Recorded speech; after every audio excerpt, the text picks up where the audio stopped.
sahabat-sahabatku yang saya cintai karena Allah. Alhamdulillahilladzi bi ni'matihi tatimmus shalihat. Kita bersyukur kepada Allah Subhanahu wa taala yang telah memberikan kepada kita kesempatan untuk bisa belajar kembali, Masya Allah, tafsir, dan kita hari ini memasuki surah Al-Qamar. Ya, Masya Allah. Baik, kita akan memasuki surah Al-Qamar dan nasta'inu billah, kita memohon pertolongan kepada Allah Subhanahu wa taala agar Allah Subhanahu wa taala memberikan kepada kita ilmu yang bermanfaat. Baik, a'udzubillahi minasyaitonir rajim. Bismillahirrahmanirrahim. Surah Al-Qamar, teman-teman, kalau kita lihat di mushaf maka ia terdapat dalam juz 27 dengan jumlah ayat 55. Dan kita tahu surah Al-Qamar ini artinya adalah Al-Qamar, dalam bahasa Arab itu bulan. Ya. Para ulama berbeda pendapat. Ada yang mengatakan bahwa surah Al-Qamar ini adalah Makkiyah, ada yang mengatakan Madaniyah, dan ada juga yang mengatakan bahwa surah Al-Qamar ini sebagian Makkiyah, sebagian Madaniyah. Dilihat dari ayat yang ada di dalam surah Al-Qamar. Dan kita tahu, teman-teman, di ayat yang pertama ketika Allah Subhanahu wa taala berfirman, "Iqtarabatis sa'atu wa syaqqal qamar." Ya, ketika pada hari kiamat nanti semakin dekat, maka bulan pun terbelah, ya.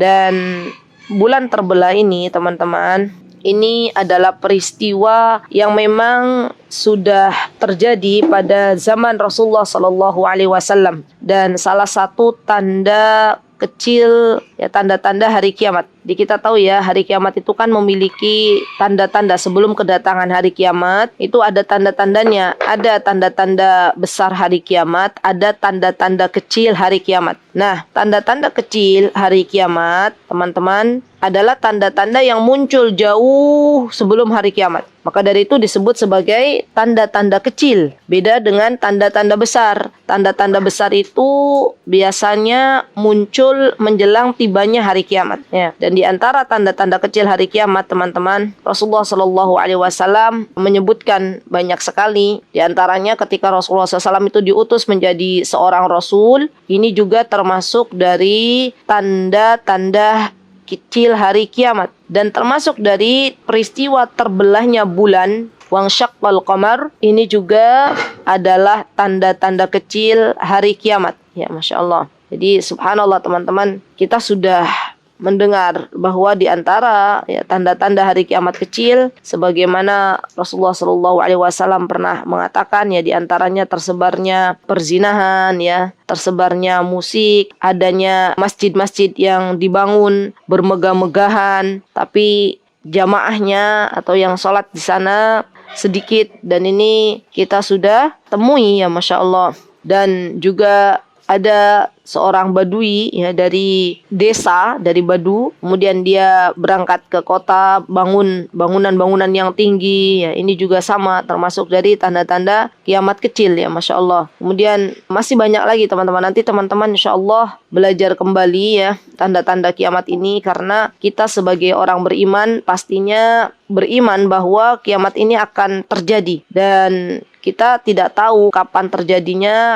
Yang jelas, ya, kiamat pasti akan terjadi, ya, subhanallah. Kemudian teman-teman, di antara tanda-tanda kiamat besar yang telah dijelaskan oleh Rasulullah Sallallahu Alaihi Wasallam, ya, nanti ketika datang tanda-tanda kiamat besar itu setelahnya, kejadian-kejadian setelahnya itu akan lebih cepat, ya, subhanallah, akan lebih cepat datang. Rasulullah SAW pernah mengatakan bahwa, kata beliau Sallallahu Alaihi Wasallam, ya, kalau tanda kiamat besar itu sudah datang satu, maka yang lainnya akan menyusul. Masya Allah, ya. Ini benar-benar, teman-teman, kita berlindung kepada Allah Subhanahu wa taala. Semoga kita diwafatkan oleh Allah Subhanahu wa taala, ya, dan tidak menemui hura-hara hari kiamat, ya, amin, Allahumma amin. Baik, di antara tanda-tanda kiamat besar nanti, teman-teman, munculnya Imam Mahdi, turunnya Nabi Isa alaihi salam, munculnya Dajjal, ya, kemudian matahari terbit dari arah barat, ada hewan bisa berbicara dengan manusia, ya, ada asap atau dukhon biasanya, ya, dan masih banyak lagi, subhanallah. Dan ini termasuk di antara tanda-tanda kiamat besar. Allah Subhanahu wa taala kemudian berfirman di ayat yang selanjutnya setelah menjelaskan di ayat pertama, iqtarabat qumatis sa'atu wa syaqqal qamar, ya pada hari kiamat terbelahlah bulan, ya Masya Allah. Dan kemudian Allah Subhanahu wa taala menjelaskan di ayat yang kedua, ya subhanallah. Jadi surah Al-Qamar ini surah yang berbicara tentang masalah hari kiamat, ya teman-teman, tentang masalah bulan tadi ya. Kemudian yang kedua Allah Subhanahu wa taala berfirman, wa iyyarau ayatan yu'ridu wa yaqulu sihrum mustamir. Jadi dulu orang-orang musyrikin itu kenapa disebut musyrikin? Karena mereka itu menyembah Allah juga menyembah berhala-berhala mereka. Jadi syaraka, ya, keikutsertaan mereka dalam menyembah selain Allah Subhanahu wa taala. Disebut sebagai orang-orang musyrikin. Mereka melihat suatu tanda, ya, wa iyyarau ayah di sini adalah tanda, yang dimaksud dengan tanda adalah mu'jizat, wa yaquluna sihrum mustamir. Dan mereka mengatakan ketika mereka melihat adanya mukjizat yang Allah Subhanahu wa taala turunkan kepada Nabi kita Muhammad sallallahu alaihi wasallam, mereka tidak mempercayainya. Mereka mengatakan bahwasanya ini adalah sihir yang terus-menerus. Dan di kalangan ahli tafsir mengatakan bahwa yang dimaksud dengan mustamir di sini maksudnya adalah sihirnya yang pertama akan hilang. Yang kedua mengatakan bahwa yang disebut dengan mustamir ini sihirnya begitu kuat, dan yang ketiga yang disebut dengan mustamir adalah sihirnya terus menerus. Jadi orang-orang Quraisy menyangka bahwa Rasulullah Shallallahu Alaihi Wasallam ya disihir dengan mukjizat ya dengan Al-Quran, dan mereka menyatakan dari peristiwa terbelahnya bulan itu juga menurut mereka, menurut penyangkaan orang-orang Quraisy, orang-orang musyrikin, itu adalah sihir dari Nabi kita Muhammad sallallahu alaihi wasallam. Jadi apapun yang diturunkan oleh Allah Subhanahu wa taala mereka tidak akan mempercayainya. Wa kadzabu, mereka mendustakan Nabi kita Muhammad sallallahu alaihi wasallam, wattaba'u ahwa'ahum, dan mengikuti keinginan hawa nafsu mereka, ya. Wa kullu amrin mustaqir, padahal setiap urusan itu telah ada ketetapannya, ya. Kita tahu subhanallah teman-teman, setiap apa yang Allah Subhanahu wa taala telah gariskan, setiap apa yang telah Allah Subhanahu wa taala telah tetapkan, itu pasti akan terjadi. Subhanallah. Dan kita tahu bahwa Allah Subhanahu wa taala akan menolong para nabinya, akan menolong orang-orang beriman, dan Allah Subhanahu wa taala zat satu-satunya yang akan menghukum orang-orang yang tidak mau beriman kepada Allah dan Rasulnya. Kemudian Allah Subhanahu wa taala berfirman di ayat yang keempat, walaqad ja'ahum minal anba'i ma fihi muzdajar, dan telah datang kepada mereka ya, beberapa kisah di mana Rasulullah sallallahu alaihi wasallam beliau menyatakan atau beliau berkisah tentang umat-umat sebelumnya, ya, yang mana di sana terdapat ancaman bagi orang-orang kafir, tapi ternyata mereka muzdajar, ya, mereka terhalangi, mereka tidak mau beriman kepada Allah Subhanahu wa taala. Dan seharusnya teman-teman, ketika mereka mendengar kisah-kisah dari kebinasaan orang-orang terdahulu, seharusnya mereka sadar, tetapi ternyata mereka tidak mau mendengarkan Nabi kita Muhammad sallallahu alaihi wasallam, ya, Masya Allah. Kemudian yang kelima, Allah Subhanahu wa taala berfirman, hikmatum balighah fama tughnin nuzur. Dan ini subhanallah teman-teman, ya, pasti apa yang terjadi itu, semua yang ada di muka bumi ini teman-teman pasti ada hikmahnya. Jadi dibalik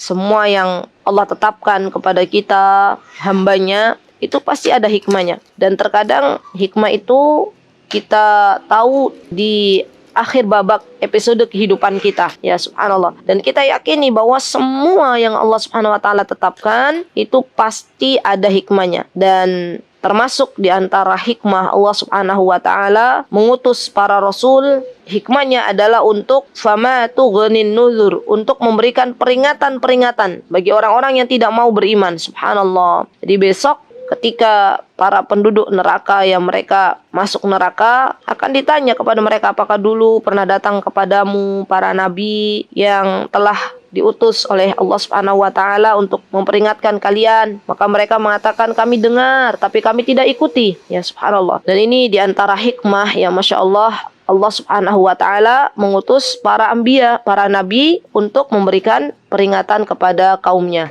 Kemudian ayat yang ke-6 Allah Subhanahu wa taala berfirman fatawalla anhum yauma yad'u ad-da'i ila syai'in nukur. Maka berpalinglah engkau wahai Muhammad, dan ini hitobnya untuk Nabi kita Muhammad SAW. Berpalinglah wahai Nabi Muhammad dari mereka pada hari ketika subhanallah malaikat mengajak mereka kepada sesuatu yang tidak menyenangkan, yaitu pada hari pembalasan, di mana subhanallah nanti besok teman-teman disebutkan oleh Allah Subhanahu wa taala pada waktu kita menghadapi hari pembalasan, ya semua akan berada dalam keadaan yang sangat mengerikan.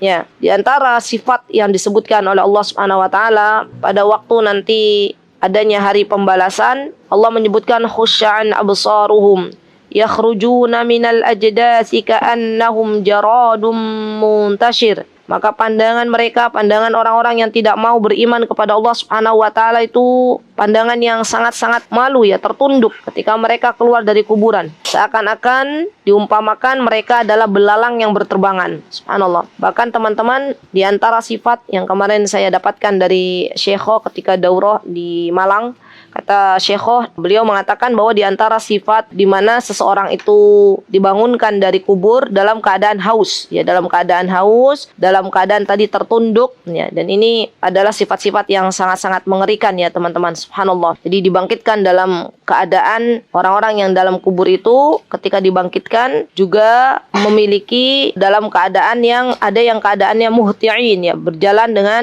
cepat sambil meninggikan lehernya, ya. Jadi macam-macam. Ya, ada orang-orang kafir yang mereka ketika dibangunkan dari kubur, ya, maka mereka dalam keadaan buta, dan masih banyak lagi kengerian-kengerian yang terjadi pada hari manusia dibangunkan dari alam kubur, ya. Kemudian di sini dikatakan muhti'ina ila da' yaqulul kafiruna hadza yaumun asir. Kata mereka itu ketika dibangunkan dari alam kubur, teman-teman, mereka akhirnya mendatangi para penyeru, yaitu para malaikat, dan mereka mengatakan ini adalah hari yang sulit, ya subhanallah. Dan di antara keimanan kita teman-teman terhadap hari akhir, bahwa kita semuanya akan dibangkitkan oleh Allah Subhanahu wa taala dari alam kubur, ya. Dan subhanallah, kita berdoa kepada Allah Subhanahu wa taala semoga ketika kita dibangkitkan dari alam kubur, kita dalam keadaan beriman kepada Allah Subhanahu wa taala, dalam keadaan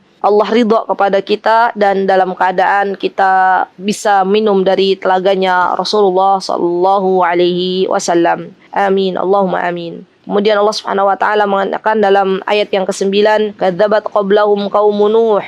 Dan sebelum mereka, ya, sebelum orang-orang musyrikin, ya, tidak percaya kepada Nabi kita Muhammad sallallahu alaihi wasallam, maka ada kaumnya Nabi Nuh yang mana mereka tidak percaya kepada Nabi Nuh alaihi salam. Fakadzabu abdana, mereka mendustakan Nabi Nuh alaihi salam. Wa qalu majnunun wazdujir. Ya, lihat apa yang dikatakan oleh umatnya Nabi Nuh, ya. Apa yang dikatakan oleh orang-orang yang tidak percaya kepada Nabi Nuh, mereka mengatakan kepada Nabi Nuh bahwa Nabi Nuh adalah orang yang gila, ya subhanallah. Dan mereka mengusir Nabi Nuh alaihi salam dengan ancaman, ya, wazdujir. Subhanallah teman-teman, ini kita bisa ambil pelajaran bahwa siapapun hamba Allah yang ia menyeru kepada kebenaran, ya, maka pasti ada gangguan di mana-mana, ya. Sampai detik ini sejarah itu pasti akan terus berulang, hanya beda tokoh dan waktunya. Kita bisa lihat hari ini subhanallah, orang-orang yang benar-benar tulus mengajak hamba-hamba Allah ke jalan yang Allah ridhai, mesti ada yang menghalang-halangi, mesti ada yang memprovokasi tidak suka, ya, dan subhanallah, dan ini sudah terjadi pada zamannya Nabi Nuh. Jadi kita para da'iyah, ya, penyeru-penyeru kebenaran itu harusnya tidak kaget lagi ketika ada orang-orang yang tidak menyukai kebenaran. Mereka itu adalah jenis dari syaitan yang berbentuk manusia. Na'udzubillah summa na'udzubillah. Dan kita berlindung kepada Allah Subhanahu wa taala teman-teman, ya, dari godaan syaitan, dan kita memohon kepada Allah Subhanahu wa taala kekuatan untuk terus berjalan di jalan yang Allah ridhai.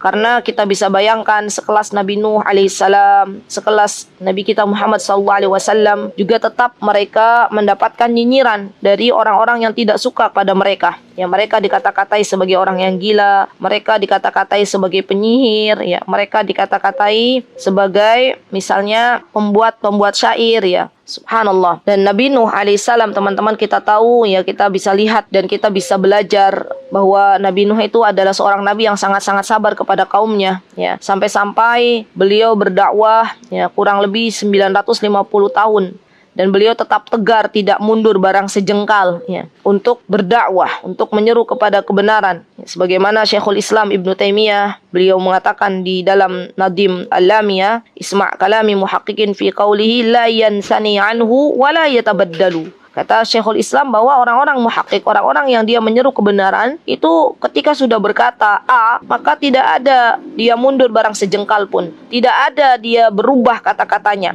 Ya, hanya karena ingin mengikuti apa-apa yang menjadi desakan dari kaum-kaum yang tidak suka dengannya. Subhanallah. Mohonlah pertolongan kepada Allah Subhanahu wa taala, ya akhwat. Ketika kalian nanti terjun di dunia dakwah dan akan menemukan, ya, gangguan-gangguan, sesuatu yang tidak kalian sukai, ya, karena itu sudah sunnatullah. Dan tetaplah memohon kepada Allah agar Allah Subhanahu wa taala jadikan apa yang kita seru, ya, ke jalan kebenaran itu adalah sesuatu yang Allah ridhai. Baik, akhwati fillah rahimani wa rahimakumullah. Bahkan Nabi Nuh alaihissalam itu, teman-teman, subhanallah, ketika menyeru kaumnya, ya, pada kurun waktu 950 tahun, beliau itu menyeru kaumnya di waktu siang dan malam. Bisa dibayangkan enggak? Kita saja kadang berdakwah kan hanya di siang hari, ya. Nabi Nuh itu berdakwah siang dan malam. Apa yang beliau katakan dalam surah Nuh? Qala rabbi inni da'autu qaumi lailau wa nahara. Ya, subhanallah. Jadi terus malam menyeru kaumnya, siang menyeru kaumnya, subhanallah. Dan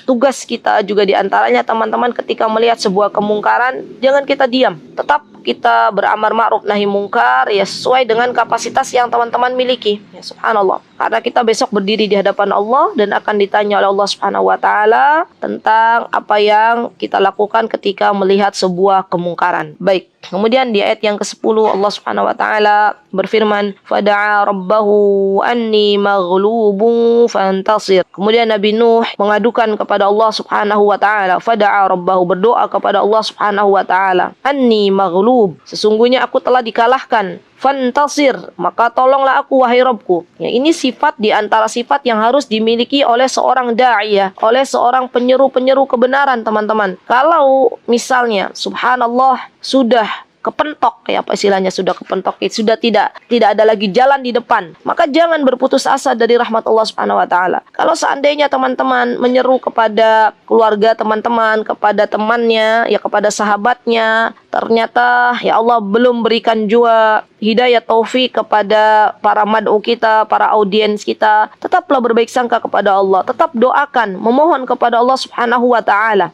ya. Dan apabila misalnya kita didolimi, ya, oleh orang-orang yang tidak suka dengan kebenaran, maka mintalah tolong kepada Allah Subhanahu wa taala sebagaimana Musa memohon pertolongan kepada Allah Subhanahu wa taala dikala Firaun mengejar bersama bala tentaranya. Dan juga Nabi Nuh alaihissalam, ya, beliau juga memohon pertolongan kepada Allah Subhanahu wa taala, ya, ketika Nabi Nuh alaihissalam merasa kalah. Dan Nabi Muhammad SAW juga tak lupa beliau memohon berdoa kepada Allah Subhanahu wa taala manakala berada dalam peperangan Badar. Ya, manakala tahu Nabi Muhammad SAW bahwa perbedaan antara pasukan kaum muslimin dan pasukan orang-orang Quraisy waktu itu adalah perbedaan yang sangat-sangat mencolok. Nabi Muhammad SAW tetap memohon berdoa, memohon pertolongan kepada Allah Subhanahu wa taala, dan Allah berikan kemenangan bagi kaum muslimin dalam peperangan Badar. Subhanallah. Baik, kemudian teman-teman, Masya Allah, Tabarakar Rahman, ya, siapapun orang yang berdoa kepada Allah dengan penuh pengharapan, dengan penuh husnudzon, berbaik sangka kepada Allah Subhanahu wa taala bahwa Allah akan mengabulkan doanya, maka Allah kabulkan. Ya, subhanallah. Begitu pula ketika Allah Subhanahu wa taala berfirman dalam surah Al-Qamar ayat 11, ya, ketika Allah Subhanahu wa taala menolong Nabi Nuh, Allah Subhanahu wa taala berfirman, "Fa fatahna abwabas samaa'i bima'in munhamir wa fajjarnal arda 'uyuna faltaqal ma'u 'ala amrin qad qudir." Lihat teman-teman. Kemudian Allah Subhanahu wa ta'ala zat yang maha mengatur segala apa yang ada di alam semesta ini. Allah zat yang maha berkehendak ya, atas apa-apa yang Allah kehendaki. Kemudian Allah bukakan pintu-pintu langit dan Allah turunkan air hujan, ya subhanallah. Kemudian Allah jadikan bumi menyemburkan mata-mata airnya. Maka bertemulah air dari atas dan dari bawah. Kemudian terjadilah bencana banjir yang sangat-sangat besar, ya. Subhanallah teman-teman. Dan dalam sejarah, ya, disebutkan bahwa banjir yang terbesar, ya, yang pernah terjadi di muka bumi ini adalah banjir di zamannya Nabi Nuh alaihi salam, teman-teman, ya. Subhanallah. Jadi sangat-sangat ngeri, ya. Sampai-sampai semua yang ada di muka bumi ini kecuali orang-orang yang bersama Nabi Nuh, ya, di atas kapalnya, semuanya tenggelam. Subhanallah, illa man rahima rabbi. Kecuali orang-orang yang Allah berikan rahmatnya. Masya Allah. Jadi subhanallah teman-teman, ini diantara pelajaran bahwa ketika kita itu memiliki sebuah masalah, ya, dalam hal di medan dakwah, kita terus minta pertolongan kepada Allah. Sedikit-sedikit kita minta tolong, sedikit-sedikit kita minta tolong. Subhanallah. Dan jangan lupa, saya nasihatkan diri saya ini untuk diri saya teman-teman, dan juga untuk sahabat-sahabatku yang saya cintai karena Allah. Ketika kita akan berdakwah, juga luruskan niat untuk apa kita berdakwah, dan mohon kepada Allah Subhanahu wa taala agar Allah membukakan pintu hidayah untuk para jamaah, untuk para audien, karena Allah Subhanahu wa taala zat yang membolak-balikan hati hambanya. Baik. Nah, kemudian di ayat yang ke-13 Allah Subhanahu wa taala berfirman, wa hamalnahu ala dzati alwahi wa dusur. Subhanallah. Kemudian kami angkut Nabi Nuh alaihissalam, ya, ke atas kapal yang terbuat dari papan dan paku. Ya, jadi Nabi Nuh alaihissalam waktu itu diberikan petunjuk oleh Allah Subhanahu wa taala untuk membuat perahu, ya, yang mana perahunya itu terdiri dari papan, yang papannya dijadikan satu papan tersebut kemudian dipaku oleh Nabi Nuh. Dan subhanallah teman-teman, lihat nih, kita bisa ambil pelajaran juga, ya, dari kisahnya Nabi Nuh. Ketika Nabi Nuh alaihissalam membuat kapal, teman-teman, dalam prosesnya, maka waktu itu, ya, Nabi Nuh kan membuat kapalnya di daratan. Waktu itu kaumnya berjalan melewati Nabi Nuh, dan kaumnya menyatakan omongan-omongan yang tidak enak didengar oleh telinga, ya, nyinyiran. Katakan kepada Nabi Nuh, wahai Nuh, engkau adalah orang yang gila, bagaimana engkau membuat kapal di daratan? Ya, apa yang dilakukan oleh Nabi Nuh? Nabi Nuh bersabar, ya. Nabi Nuh tidak membalas perkataan orang yang menyinyir kepada Nabi Nuh. Nabi Nuh bersabar atas nyinyiran orang-orang yang tidak suka. Nabi Nuh berdoa kepada Allah Subhanahu wa taala. Dan ini hikmahnya teman-teman. Kalau kita sedang berada di medan dakwah, ya, kita sedang berproses, atau teman-teman sedang menuntut ilmu, sedang berproses, ya,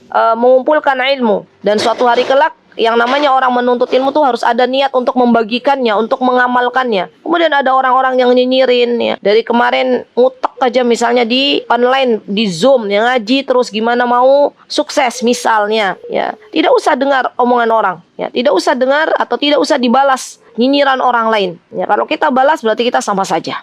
Ya, kita sabar, kita diam, ya, karena kita tahu kita yang memiliki target untuk bisa membaca Al-Quran dengan baik misalnya. Kita yang tahu bahwa kita itu pengen suatu hari kelak mengajar Al-Quran misalnya. Dan jangan pernah mundur barang sejengkal pun, ya akhwat. Karena sebuah rizki dari Allah Subhanahu wa taala, ketika Allah Subhanahu wa taala memberikan kepada kita kesempatan untuk bermajelis ilmu, sebuah rizki yang sangat agung yang Allah berikan kepada kita ketika Allah kumpulkan kita dengan para ahli Quran. Dan jangan pernah lepas dari orang-orang berilmu, teman-teman. Karena kita tahu, ya, Masya Allah, bahwa ketika kita bergaul dengan orang-orang yang berilmu, ketika kita bergaul dengan para ahli Quran, maka kita pun akan mendapatkan manfaatnya. Baik. Kemudian Allah Subhanahu wa taala berfirman, ya, di ayat yang ke-14, tajri bi a'yunina jazaa'an liman kana kufir. Dan kemudian perahunya Nabi Nuh berlayar, ya. Subhanallah, tentunya dengan bi a'yunina, dengan pengawasan dari Allah Subhanahu wa taala, ya, subhanallah, sebagai balasan bagi orang yang telah diingkari kaumnya. Lihat nih, Allah Subhanahu wa taala zat yang tidak pernah tidur. Allah Subhanahu wa taala adalah zat yang sayang kepada hambanya. Allah Subhanahu wa taala adalah zat yang maha membalas semua apa yang dilakukan oleh hambanya. Dan kita tahu Nabi Nuh alaihissalam adalah seorang laki-laki yang sabar, seorang laki-laki yang tegar, ya. Maka Allah pun menyelamatkan Nabi Nuh alaihissalam, ya, subhanallah. Dan Allah selamatkan bukan hanya Nabi Nuh, tapi juga orang-orang yang beriman kepada Nabi Nuh alaihissalam. begitulah kondisi orang-orang baik, orang-orang yang beriman, orang-orang yang sabar. Allah akan berikan balasan yang baik di dunia dan di akhirat. Baik, kemudian Allah Subhanahu wa taala berfirman, "Walaqad taraknaha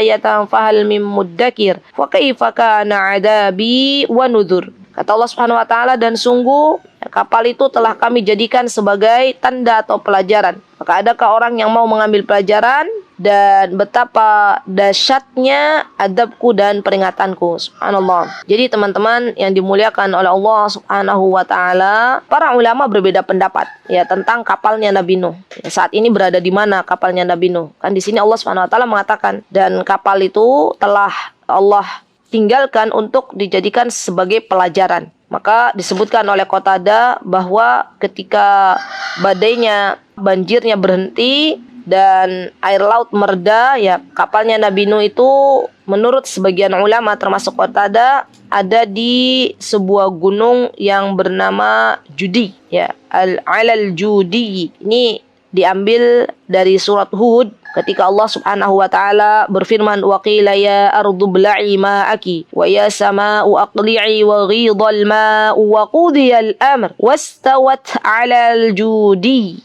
Ya, dan kapal itu ya berlabuh di atas bukit yang dinamakan dengan Bukit Judi, ya. Subhanallah. Jadi teman-teman, ini adalah pendapatnya Qatadah. Ada juga para ulama yang mengatakan bahwa ketika bahtera itu sudah selesai, ya, maka kemudian setelah itu, ya, Masya Allah, Nabi Nuh alaihissalam kemudian keluar dari kapal, ya, dan Allah Subhanahu wa taala setelah menjadikan Nabi Nuh atau menyelamatkan Nabi Nuh, kemudian Allah Subhanahu wa taala menenggelamkan apa-apa yang ada di muka bumi ini, ya, setelah Allah selamatkan Nabi Nuh alaihissalam. Baik. Kemudian Allah Subhanahu wa taala berfirman, "Wa laqad yassarnal Qur'ana lidzikri fahal mim muddakir." Lihat teman-teman, ya, Masya Allah. Ini motivasi bagi kita semuanya, teman-teman, ketika kita mengalami kesulitan. Sebenarnya kalau proses dalam menghafal itu kan kadang ada kejenuhan misalnya, ya. Maka kata Allah Subhanahu wa taala, "Wa laqad yassarnal Qur'ana lidzikri fahal mim muddakir." Ayat ini dijadikan sebagai motivasi, dan sungguh kata Allah Subhanahu wa taala telah kami mudahkan Al-Qur'an untuk dijadikan sebagai pelajaran. Maka adakah orang yang mengambil pelajaran? Subhanallah, subhanallah. Jadi teman-teman, dalam ayat ini kita bisa mengambil pelajaran bahwa Al-Quran itu adalah mudah untuk dipelajari, mudah untuk diambil pelajarannya kemudian diamalkan, mudah untuk dihafalkan, ya subhanallah, dan mudah untuk segalanya, ya subhanallah. Ini sebagai motivasi untuk kita, ya, dan generasi setelah kita, bahwa ini janji Allah, walaqad yassarnal Qur'an. Ya, Allah yang telah memudahkan Al-Quran ini. Allah yang zat yang maha memudahkan segala urusan hambanya. Masya Allah. Ya. Dan di sini, subhanallah teman-teman, kita dapati sebuah faidah bahwa ketika Allah berjanji, Allah yang akan memudahkan Al-Quranul Karim, maka sejatinya kita harus benar-benar beriman dengan janjinya Allah Subhanahu wa taala. Ketika ada halangan, rintangan, misalnya dalam proses teman-teman menghafal Al-Quran, maka mintalah tolong kepada Allah Subhanahu wa taala. Di antara hikmah kenapa Allah berikan cobaan, kita kadang merasa sulit teman-teman, agar kita itu kembali lagi kepada Allah, minta tolong lagi kepada Allah. Coba kalau Al-Quran itu misalnya, ya, kita tidak merasakan sebuah perjuangan untuk menghafalkan Al-Quran, maka kita tidak meminta pertolongan kepada Allah Subhanahu wa taala. Dan ketika misalnya ada di antara teman-teman, ya subhanallah, sudah berusaha semaksimal mungkin, tapi ternyata misalnya masih menemukan kesulitan-kesulitan, maka berbaik sangkalah kepada Allah. Allah mau kita terus berdekatan dengan Al-Quran, ya. Bisa jadi kalau kita sudah dimudahkan jalannya, lurus, terus, gampang, maka kita akan tinggalkan Al-Quran. Subhanallah, ya. Kalau seandainya teman-teman misalnya belajar makharijul huruf, ya, sudah belajar, belum bisa-bisa, artinya Allah tuh sedang menginginkan kita untuk banyak tadrib, Artinya Allah sedang menginginkan kita untuk berdoa kepada Allah. Ya, minta agar lisannya difasihkan. Ya, subhanallah. Dan tidaklah semua yang Allah berikan kepada kita hari ini teman-teman, kecuali itu adalah yang terbaik dari Allah subhanahu wa ta'ala. Ya, Masya Allah. Jadi terus berbaik sangka kepada Allah. Jangan mundur kalau Allah subhanahu wa ta'ala telah memberikan kesempatan kepada teman-teman menjadi para ahli Quran. Ya, semoga Allah subhanahu wa ta'ala menjadikan kita semuanya orang-orang yang senantiasa bersama Al-Quran. Amin. Allahumma amin. Kemudian Allah subhanahu wa ta'ala berfirman ya dalam ayat yang ke-18, kadzabat 'adun fa kaifa kana 'adabi wa nudhur. Dan kaum 'Ad, ya kita tahu ya bahwa selain kaumnya Nabi Nuh ada juga kaum 'Ad, yaitu kaumnya Nabi Hud alaihissalam. Yang mana kita tahu Nabi Hud itu diutus di negara Yaman ya.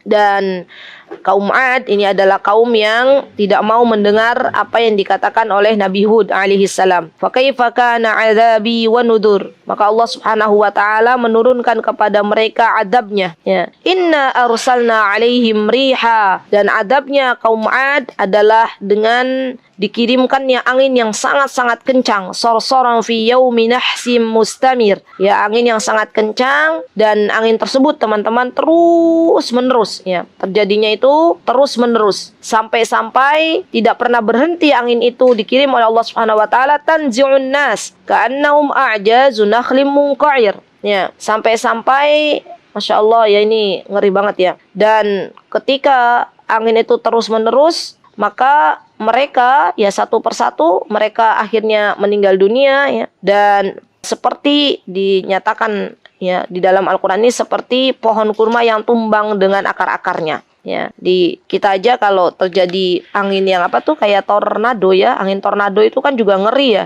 Kami di Yogyakarta tuh pernah kejadian ada angin yang sangat kencang teman-teman, dan itu hanya beberapa, nggak sampai 10 menit lah, itu kejadiannya sebentar saja ya. Subhanallah, yang lebih yang kami saksikan langsung tuh genteng-genteng berterbangan. Coba lihat, sampai ada tetangga kami tuh yang punya garasi mobil itu garasi-garasinya terbang ya, galvalumnya itu terbang. Subhanallah, dan itu ngerinya luar biasa ya. Kita melihat kejadian itu aja sudah istilahnya sudah ngeri.